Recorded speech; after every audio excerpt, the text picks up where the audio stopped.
Here in the UK, the Foreign Office says it's working hard to get in touch with 3 British men who have been detained by Taliban secret police in Afghanistan.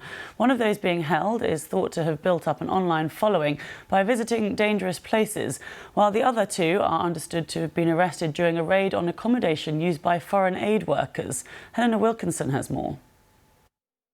Back under Taliban control since the summer of 2021, now it's emerged that 3 British men are being held in custody by the Taliban in Afghanistan.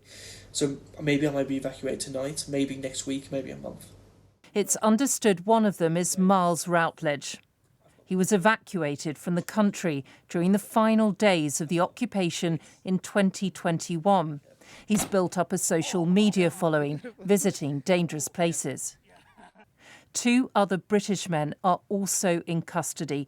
One of them is Kevin Cornwell, a 53-year-old charity worker. It's understood he's a paramedic and has been working in Afghanistan for some time.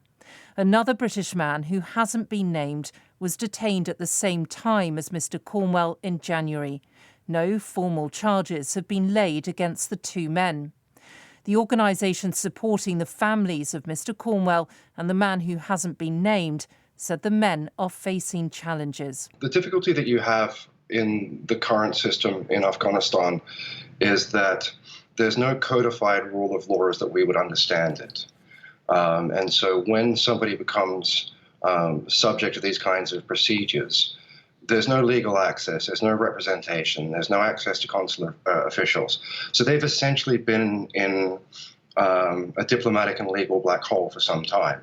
In a statement, the Foreign Office said, "We are working hard to secure consular contact with British nationals detained in Afghanistan, and we are supporting families.